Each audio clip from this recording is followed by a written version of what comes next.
దేవునికి స్తోత్రం. ప్రియమైన వారలారా, రక్షకుడును ప్రభు అయిన యేసుక్రీస్తు వారి నామంలో మీకు శుభములు వందనాలు తెలియజేస్తూ ఉన్నా.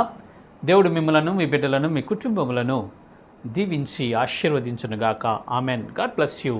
దేవునికి స్తోత్రం. హల్లెలూయా. ప్రియమైన దేవుని బిడ్డలారా, ఈ లోకంలో మనుషులు ఏదో ఒకటి చూసుకొని మాకు వారున్నారు, మాకు ఈ బలం ఉంది, మాకు ఆ బలం ఉంది, మాకు ఆ శక్తి ఉంది, మాకు ఆ అధికారి తెలుసు, మాకు ఈ ఎంపీ తెలుసు, మాకు ఈ ఎమ్మెల్యే తెలుసు అని ధైర్యంతో ఉంటారు, నిబ్బరంగా ఉంటారు. దిగులు చెందకుండా మాకు ఒక అండ ఉంది అని అనుకుంటూ, మాకు ఇది ఉంది, మాకు ఆ బలం ఉందని అనుకుంటూ ఉంటారు. అయితే పరిశుద్ధ గ్రంథము ఈ రీతిగా మాట్లాడుతూ ఉంది. ప్రసంగి గ్రంథము 7వ అధ్యాయము 19వ వచనం మనం చూసినట్లయితే, పట్టణమందుండి 10 మంది అధికారుల కంటే జ్ఞానము గలవానికి జ్ఞానమే ఎక్కువైన ఆధారము. దేవునికి స్తోత్రం. హల్లెలూయా. పట్టణమందున్న 10 మంది బలమైన అధికారుల కంటే, గొప్పవారి కంటే జ్ఞానము కలిగిన వాడికి ఆ జ్ఞానమే వాడికి ఆధారము అని పరిశుద్ధ లేఖనాలు సెలవిస్తున్నాయి. ప్రియమైన దేవుని బిడ్డలారా, జ్ఞానము అంటే ఏంటి?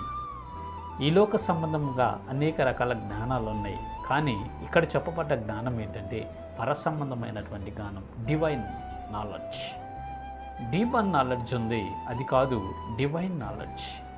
దైవ సంబంధమైనటువంటి జ్ఞానము చేత ఏ వ్యక్తి అయితే నింపబడతాడో, దైవ సంబంధమైన జ్ఞానము కలిగి ఏ వ్యక్తి అయితే నడుచుకుంటాడో ఆ వ్యక్తి ఆ 10 మంది అధికారుల కంటే ఎక్కువైన ఆధారం కలిగిన వాడిగా, బలమైన వాడిగా ఉంటాడు అని పరిశుద్ధ లేఖనాలు సెలవిస్తున్నాయి. ఆ జ్ఞానం ఎవరంటే దేవుని యందు భయభక్తులు కలిగి ఉంటే జ్ఞానానికి మూలం. మన యేసుక్రీస్తు ప్రభువారే ఆ జ్ఞానమై ఉన్నాడు. దేవునికి స్తోత్రం. హల్లెలూయా. అలాంటి జ్ఞానమును మనం సంపాదించుకోగలిగితే, అలాంటి జ్ఞానమును సొంతం చేసుకోగలిగితే మనకు ఆ జ్ఞానము ఆధారంగా మార్చబడుతుంది.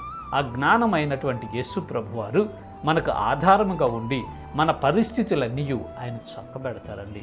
ప్రతి ఉపద్రవంలోనూ, నిందల్లోనూ, అవమానాల్లోనూ, అన్ని పరిస్థితుల్లో ఆయన మనకు సహాయం చేస్తూ మనల్ని ముందుకు నడిపిస్తాడు. 10 మంది అధికారుల కంటే కూడా, ఈ లోకంలో ఉన్న గొప్ప గొప్ప రాజులందరికంటే కూడా మనకు గొప్ప ఆధారముగా ఆ జ్ఞానమైనటువంటి యేసు ప్రభువారు మార్చబడి ఉంటారు. కాబట్టి మనము చింతించకుండా, దిగులు చెందకుండా ఆయనను కలిగిన మనము నిబ్బరము కలిగి ఈ విశ్వాసయాత్రను కొనసాగించుకుంటాం. ప్రియమైన దేవుని బిడ్డలారా, మరి మనము జ్ఞానమైనటువంటి యేసు ప్రభువారిని మనం సొంతం చేసుకొని ఆ జ్ఞానము చేత మనము నింపబడి అనునిత్యము జ్ఞానానుసారంగా మనము నడుచుకుందాము.